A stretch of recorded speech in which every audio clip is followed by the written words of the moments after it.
Hello and welcome to this afternoon review examination of Boatswain's H.L.V ale, heavy lift vessel, 7% alcohol, 80 international bitterness units. This is an American long ale. Here's the label, Boatswain. It's spelled Boatswain, but they pronounce it Boatswain by just maritimers running the word together. Boatswain would be the proper way, but they say Boatswain. In the Navy, they say that boatswain, that's a position in the Navy and the Coast Guard. Okay. Heavy lift vessel. It says on the label, Boatswain, and then in parentheses, the pronunciation, Boatswain beers are unique brews made in small batches. Our ale, I don't know how small the batch could be if they sell it at Trader Joe's, which is across the whole United States, basically. Our ale has aromas and flavors of sweet roasted malt, balanced with moderate bitterness coming from the high level of hops. Now, 80 IBUs, that doesn't seem too moderate. But remember, the number 80 may not translate to 80 strong in the flavor. See, that's just a number on a scale. The real world bitterness may not be that high. But there's the label. Kind of cream colored with the brown H.L.V and the rest of the brown, yeah, it's kind of a metallic brown, like an old 1984 Ford F-150 metallic brown, and black lettering. Heavy lift vessels in that brown.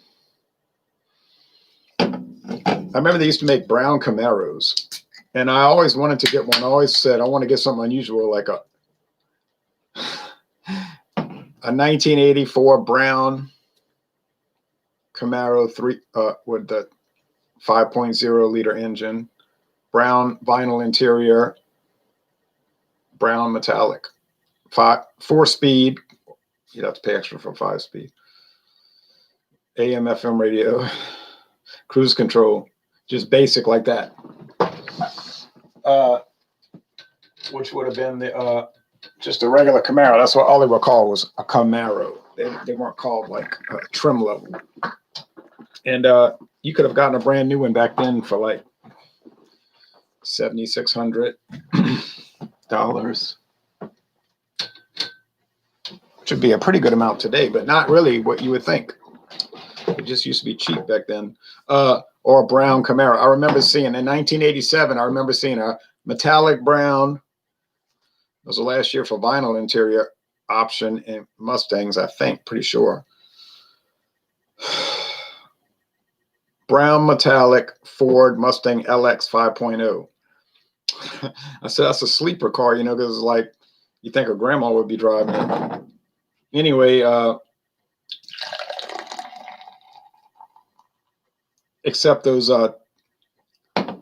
brushed aluminum rims might give it away that it's not a toy. But here's the heavy lift vessel. I'll put it in a Pilsner glass. I know, wrong glass. American strong ale should be in a different glass. Is it going to make a big difference in the aroma and taste? Nah. But I mean, you know, use the right glass, but I'm not. Okay, so a thick bone-colored head and it's like a light brown appearance, a tan, let's call it a tan, clear appearance with lazy ascending bubbles and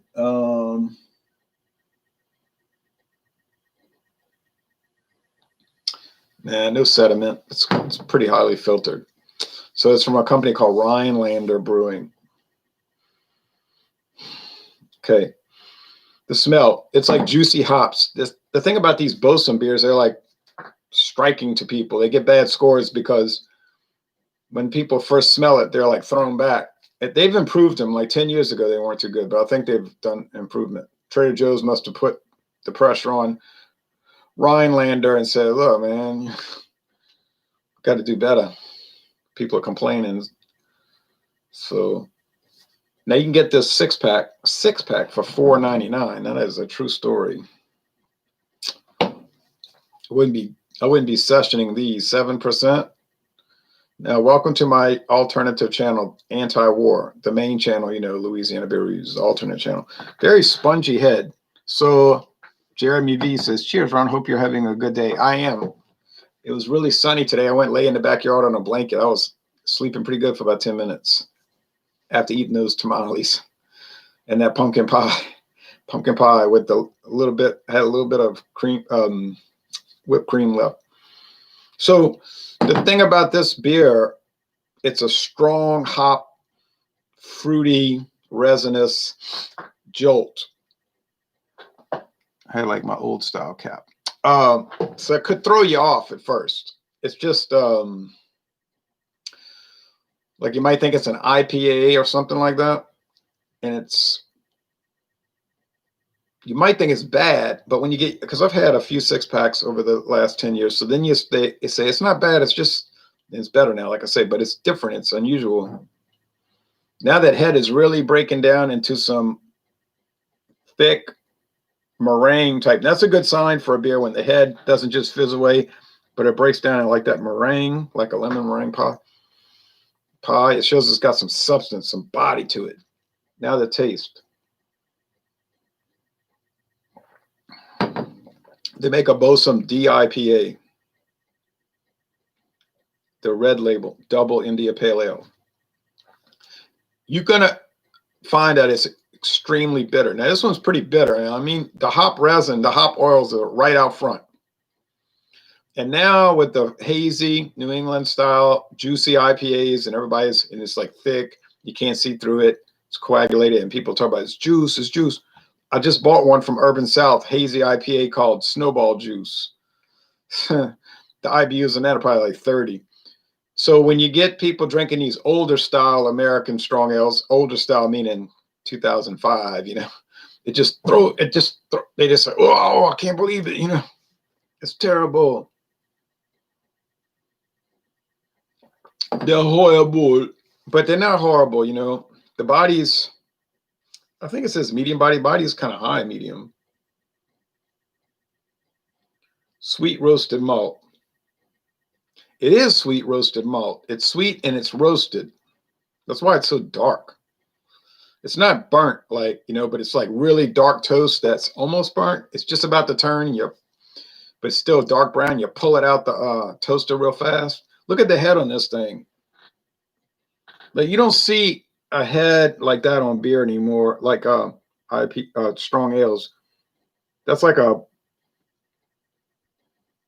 what is that? Like a sundae, like a banana split type thing, like the whipped cream. So there's the heavy toast, and it's sweet. And how else do I got to write a review on Untapped.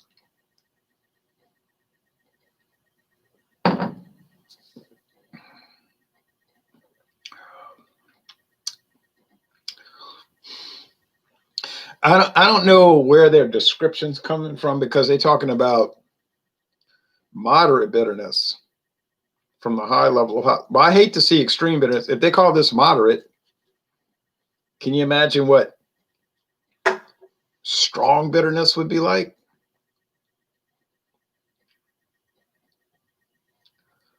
I think this would just blow a lot of people away. If they tasted the bitterness, they just say, oh.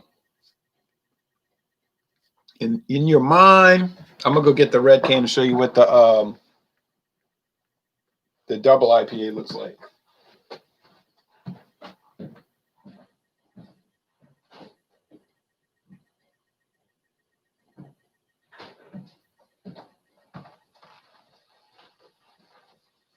Now the red can has like a brick red with white and yellow,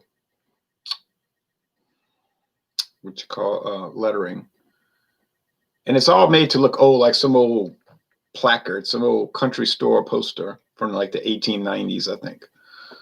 8.4% alcohol, but the IBUs are only 75. They're lower on this, and this one is even more bitter. It's incredible, but that may not appeal to a whole lot of people these days.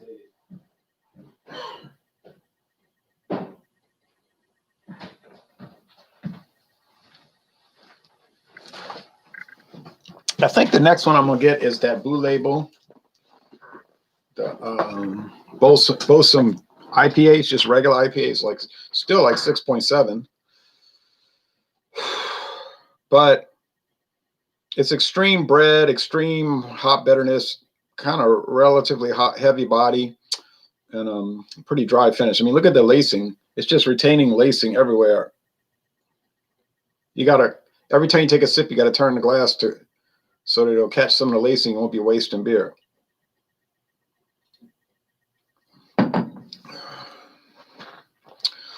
American strong ale is a lot like barley wine. So barley wines usually be around 8, 9, 10, 12%, 11%. This is like a light one. That's called American strong ale.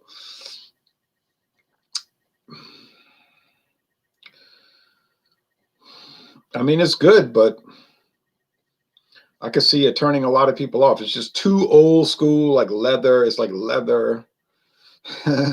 Old leather. Tastes like an old belt. Tannins, like when they use tannins to make leather and to do all that kind of stuff. Taxidermy, but it's like I'm not saying it's like formaldehyde, but I'm saying it's just strong.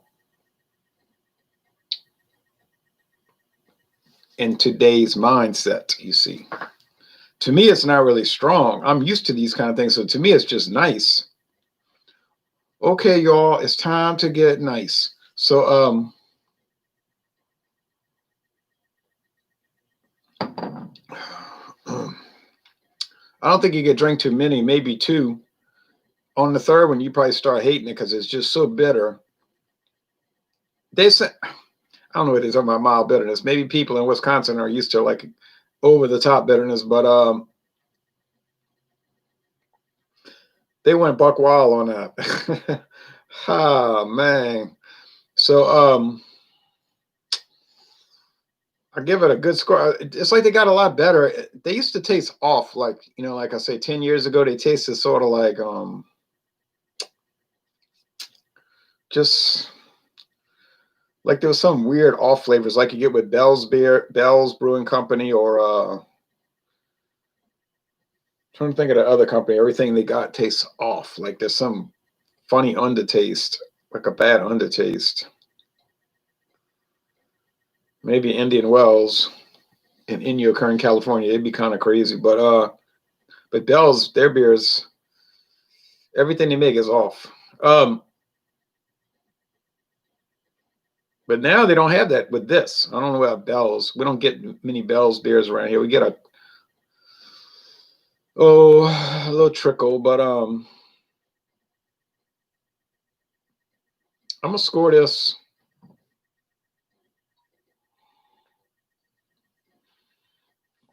It's very resinous in the nose. For value, for price, it's like 100. You know what I'm saying? You can get a beer like this for $4.99 a 6-pack. It's 100 on value, right? But we don't score that way. I score according to the style. 83 cents a can. Now, what craft beers can you get for 83 cents a can in 2020? You say, well, that one. Yeah, that's about it.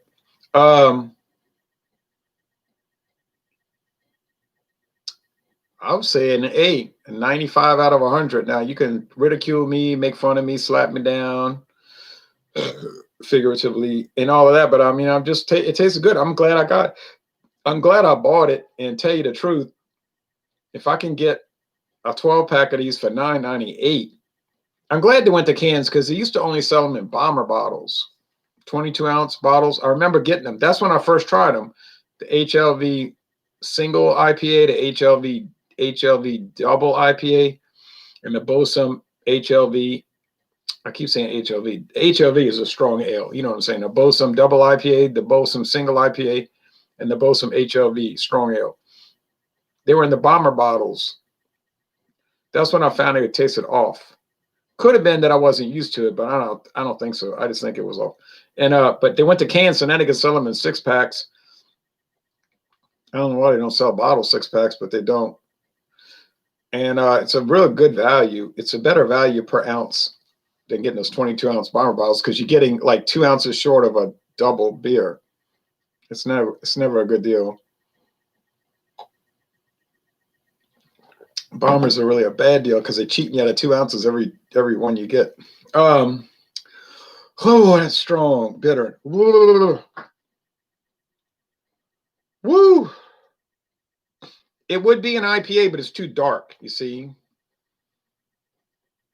You know, India Pale Ale is supposed to be pale, but a lot of them are, then they got the black pale ales. Come on, it's really just a hoppy black beer.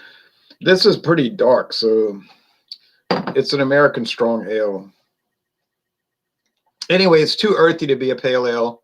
You know what I mean? It's got too much earthy flavor, like you get with those English ales.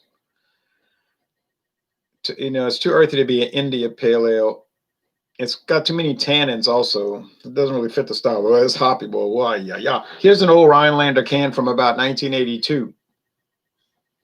This is just export premium beer. I don't know if it was like special export, but this is Rhinelander. They show the woods in Wisconsin. I've been up there. It looks just like that in Wisconsin on old US Highway 51, which runs from here. Starts here in this town, US 51, and it runs all the way to the very top of Wisconsin.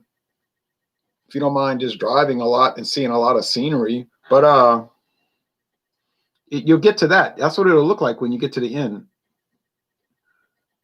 Woods, birch forests, export premium ale. I think this might have been an export beer, like a special export, Highland special export from Pabst that nobody can get.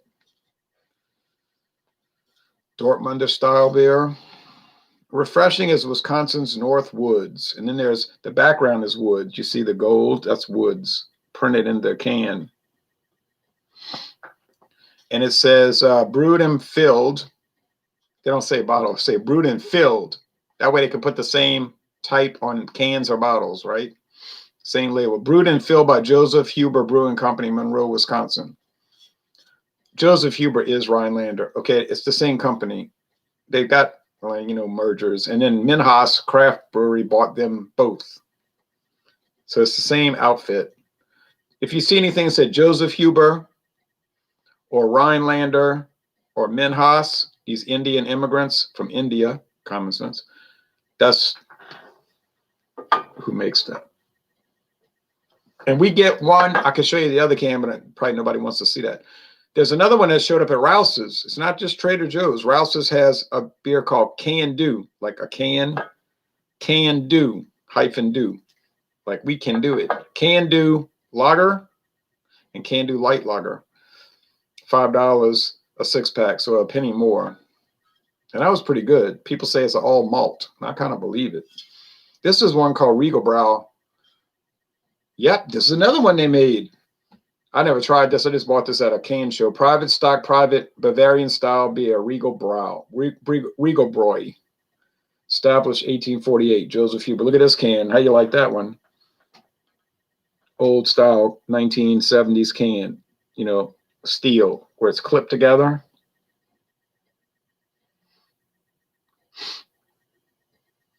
An old Bavarian formula. Grains, hops, leisurely aging, natural carbonation, nature's purest water. Our private stock. Now, what this tasted like, I do not know. Probably like a regular old beer, but I don't know that. I cannot say that. Pabst made some private stock beers that were really better than normal, a lot better than normal. So maybe Joseph Huber did the same thing. If you get on their website, they'll talk about Rhinelander beer. I tried the modern Rhinelander. I didn't think it was too good. So I gave it like a C. But they talk about the Rhinelander. They talk about Joseph Huber lager. They talk about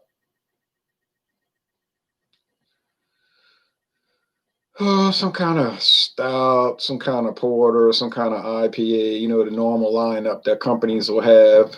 I didn't see any hazy IPAs. Then they talk about their flavored beers, you know, them kind of things, Alco Pops. I think they even call it that, like Alco Pops. type of things. And then they talk about their strong beers, like their Axe Head malt liquor. 11, what is it? 11%. Yowza. And they sell it in these huge 24-ounce cans. I tried some one time when I was in Cicero, Illinois. Oh man, I drank the whole can, but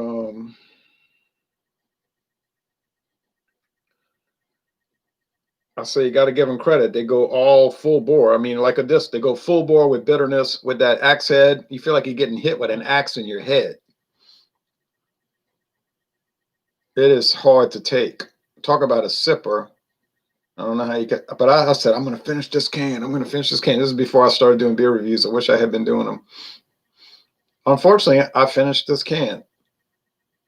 And I kept, every time I would see it on my beer shelf, I would see it and I'd say, Axe Head. It made me think about it, what I felt like after I drank it. So I was like, I can't keep the can. It's making me have flashbacks. like was 40 Street Legal malt liquor. So I said, I just threw the can away. I just couldn't bear to look at it. It just made me think about it. That's a traumatic experience. I had post-traumatic stress disorder from it. But they do it. So they make stuff like this. All right. And then they make Axe Head. And there's a watermelon flavored Axe Head. I'll say, oh no, watermelon flavored. Hello. I saw that on the website. And if I saw that, I would ridicule it to the max. And of course, I'd buy it. You know what I mean? I'd ridicule it, but you know I'd buy it. I can't resist. I'm like you the viewer. You can't resist. You know you're going to buy it too, just to see what it's like, no matter how bad it is. Okay,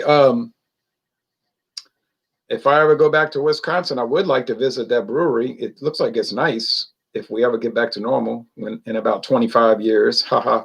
You bought that deal, huh? You thought you were going to get a deal where if you give up freedom for a little while, everything will go back to normal later. Wrong. They're not going to let it go voluntarily. So you want your freedom, you're going to have to take it back. Take that. That's just the facts of the matter. They ain't giving it up. They showed that on CBS of all things. You know, CBS is pretty like a house network. You know, they're bought. You know, like in the movie The Godfather, the Senate lawyer belongs to Roth.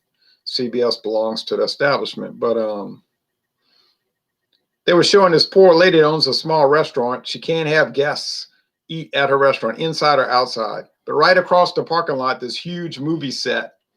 They have like 70 tables set up for catering where they're going to all congregate in like a pack of sardines and eat on the movie set.